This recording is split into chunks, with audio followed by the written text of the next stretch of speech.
Hi, my name is Jennifer Mars. Today I am presenting a lecture on Chapter 6, Digital Television and Video, from our textbook, Communication Technology Update and Fundamentals.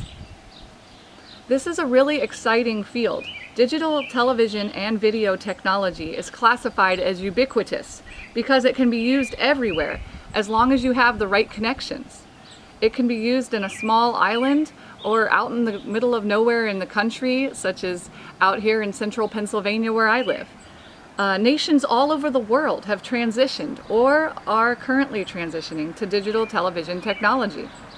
This online environment of programs are increasingly delivered with pulled content that viewers choose to watch instead of push content. That's actually what my family and I like to do. Ever since around 2006, we've been just using Netflix, and eventually we also signed up for Amazon Prime, and we just connected our desktop computer to our television and watched internet content, whatever we were interested in, YouTube, rather than having any cable, broadcast TV, or any satellite providers. So that is a popular trend in the US and in the world. Slide 2, Internet Delivered Television, IDTV. In the US, the term over-the-top television, OTT, refers to video that is streamed to a digital display, but not broadcast on the air. An official term that covers this whole concept is Internet Delivered Television, or IDTV. Americans between ages 12 and 34 are watching traditional over-the-air programming less, like myself, opting to watch more of these programs that are streamed from online sources, not on computers or mobile phones, or any other tablet device that you may have, as long as you're connected to the internet. So OTT is just becoming so popular, and part of that is due to the technology of smart TVs. You can buy products such as the Samsung Smart Hub interface with the interface screens, and a number of TV households are actually down. In 2012, the number of TV households was going down because of the fact that so many displays are on different mediums. You're not just watching TV on a television set. You can watch your programming on any other medium, computer, phone, tablet, you name it. So that was bringing those numbers of TV households down for a while, but now they are going back up as prices drop for a lot of these smart televisions that can handle digital television and HD TV displays. Slide 3, high definition video recording. Cell phones commonly have high definition video recording and digital display capabilities. This is affecting the market for standalone video recorders, though such devices are more powerful and less expensive than they were a decade ago. One example of a video recorder that is a really great product on the market currently is the GoPro Hero 3 Plus camera, which captures 1080 pixel HD quality videos and is waterproof to a depth of 141 feet. There are also other options such as the $65,000 Sony f65 Cine Alta camera with 4K image resolution, which could be used for high definition video production. So a lot of options are out there. Next slide. Background, converting from analog to digital. As I said before, the world's transition from analog to digital television, also called DTV, is a major change in the history of television broadcasting. DTV provides multi-channel audio, higher resolution images, and smart TVs provide internet-delivered programming, as I mentioned. Now, the main two digital display options right now are one, HDTV, which stands for High Definition TV, which is scalable, and two, SDTV, which stands for Standard Definition TV, which is also scalable. Now, HDTV has quality that is almost as good as 35mm motion picture film. It has 720 pixels. But some people still have SDTV or a combination of both. SDTV has 480 pixels, and it is transmitted along with or instead of HDTV. Now, HDTV is the main mode of transmission for almost all satellite cable broadcast TV shows in America today. But sometimes SDTV is also sent out to televisions. Background of digital TV. Between 1986 and 1996, HDTV technology spread through Japan, Europe, and the US. In 1987, the FCC in the US formed the Advisory Committee on Advanced Television Service, ACATS, to handle the regulations involving advanced television ATV services. Competitors, AT&T, Zenith, General Instrument MIT, and Philip Thomson Sarnoff came together to create a single Grand Alliance digital broadcast system for ACATS to review. By working together, they were able to give ACATS a very good system, which they adopted, or at least used many of their recommendations. ACATS recommended a U.S. digital television standard that was based on the Grand Alliance system that was suggested to the FCC. Background continued. The FCC came up with a plan to transition away from analog NTSC. In 1990, U.S. broadcasters implemented the plan to air the new ATV signal and the NTSC signal for a period of time, with an end date for all NTSC transmitters to be turned off. Now, many Americans were not ready at the February 2009 cutoff, so the government had a national coupon program for converter boxes, making them almost free. I remember this period of time talking with my mother-in-law on the phone quite a bit. This was definitely a very well publicized program. I remember helping my grandmother order a converter box, and it was definitely a successful program that helped people to realize the impending need to switch over as the deadline approached. And the shutoff deadline was actually postponed following the implementation of that coupon program, and everyone had until June 12, 2009 before everything was switched over. Next slide.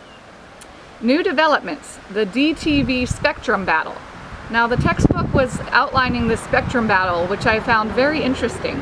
In 2011, the US federal government wanted the digital spectrum to be returned that it had just allocated during the 2009 US DTV switchover, so that it could be auctioned to wireless communication providers. Now, auctioning the television spectrum would provide a way to increase the government's revenue without raising taxes. But of course, the big companies that had already been allocated the spectrum were not happy, and they still are not happy today as the government tries to auction off some of these parts of their spectrum. Now, in 2012, the Middle Class Tax Relief and Job Creation Act of 2012 authorized the FCC to reclaim DTV spectrum that was given to broadcasters so they could auction it off. That was the official action that said, yes, we can do this. Most TV stations did not want to give up their portion of the spectrum, and they are still enduring a legal battle in many cases, and still trying to work this out today. Next slide. TV set pricing and options for U.S. consumers. Now, this is an exciting thing to look at. There are so many options today with the technology advancing so quickly in the digital television field. Prices have dropped significantly for many LCD, LED, plasma, and 3D digital displays between 2009 and 2013. That is when that big drop occurred. An average 32-inch LCD TV, for instance, which was 720 pixels, was $424 in 2009, but it dropped to $230 in 2013. Now, OLED is a new technology being made available, and a lot of them are appearing in curved television screens and computer monitors. They are actually created in that curved shape so that there will be a more immersive effect. But for televisions, it's gonna need to be about wall-sized or that curved OLED screen is really not going to work for a big group of people. You have to sit in that one sweet spot. So maybe one person could sit right directly in front of that curved OLED screen and really enjoy it. But unless it's taking up a whole wall, you're not going to have a whole group of people enjoying such a screen. Next slide. Global transition to digital. Like I said before, the world is transitioning over to digital. Widescreen HDD TV is used for all network, cable, and satellite programming in the US. Between 2012 and 2016, many nations across the globe transitioned from analog to DTV, that is digital television, at their own paces and with their own systems. It wasn't always the same exact system as what we use in the US. This included New Zealand, South Korea, the United Kingdom, Australia, and Japan. Next slide. The many display types in digital television technology. First off is liquid crystal display, or LCD as we know it, and also LCD LED, another spin-off of that. LED, or LCD I should say, works by rapidly switching color crystals on and off. And LCD LED televisions are a light emitting diode for backlighting in a TV. So that is what LED stands for, light emitting diode. And this gives excellent contrast between the dark blacks and the bright whites, making a very beautiful picture on your television. A second type of TV is OLED. As I mentioned before, it has a very bright and sharp image. The Sony Corporation first came up with this. However, a downside is that the screen may fade over time because that O in OLED stands for organic. And as I mentioned before, there are the curved OLED screens, which are getting to be quite popular. They were quite a big hit at the Vegas 2014 electronics show. A third type of television is plasma, but these are starting to get phased out. Plasma has a gas used as a medium for tiny elements that turn on and off in milliseconds. A fourth type of interesting digital television technology is the DLP projector. And thousands of tiny micro mirrors are on a small chip that project a bright and sharp image through these projectors. They're pretty cool because someone for about $3,000 or less can buy one of these projectors, buy a home video screen to project the movie onto, and a multi-channel surround sound system, and you've got a home theater. Next slide. New Zealand case study. Now there's a case study mentioned in our textbook that I found very interesting. It took the island of New Zealand as an example because New Zealand was one of the last developed countries to acquire a television service. Their services, once they finally brought them into their island, were almost all connected by transmission over land. So they were definitely behind the Western world. But by December 2013, the country had quickly adapted to the digital switchover that was occurring across the globe. They caught up, and in time, the youth in New Zealand became increasingly interested in the over-the-top or connected programming from the internet rather than your normal traditional broadcasting. Current trends in digital TV and video. There are so many interesting trends that are happening right now in digital TV and video. In the next decade, there will be ultra high definition and 8K DTV technologies that will become more and more immersive. Nature documentaries will become absolutely amazing. That's something I personally enjoy and am looking forward to that. Another thing to look at is cord shavers and cord nevers. I really liked these terms that the textbook mentioned. Basically, cord shavers and cord nevers are people that are getting rid of their cords or their ties to cable and satellite TV. They're not caring as much about broadcast TV. And a cord never would be someone that never cared, someone in the newer generation that really is more interested in online content, an internet streamed over-the-top concept. Also, another trend is two-screen viewing. Mobile device users can watch television programs while at the same time looking at social media.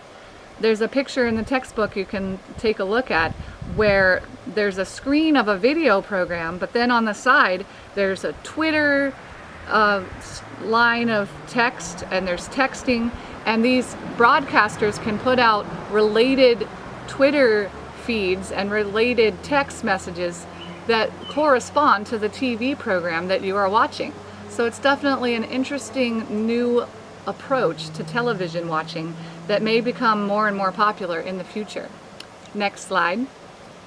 Current trends continued. Mobile DTV 5G smartphones with MDTV reception chips are also another trend of the future. They actually can pick up MDTV transmissions from local stations that choose to upgrade. Another trend is ATSC 2.0.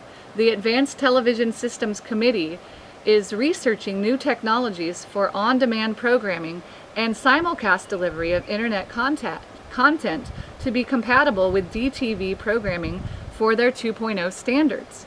So this may bring in the internet more into mainstream TV as they figure out this 2.0 system.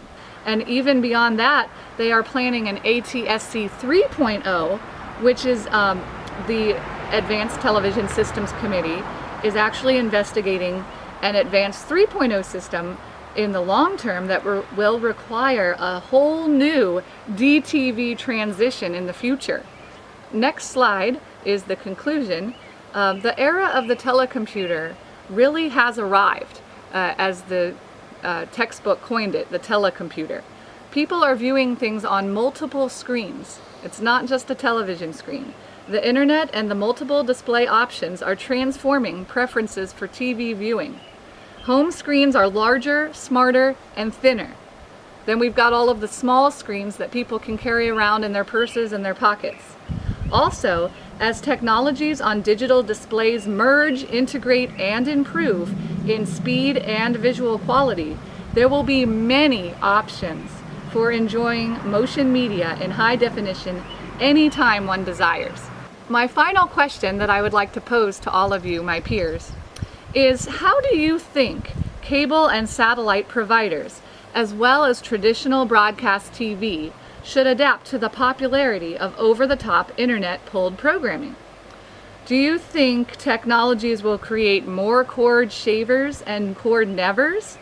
Or will technology support new ways for cable, satellite providers, or broadcast TV to attract customers or viewers?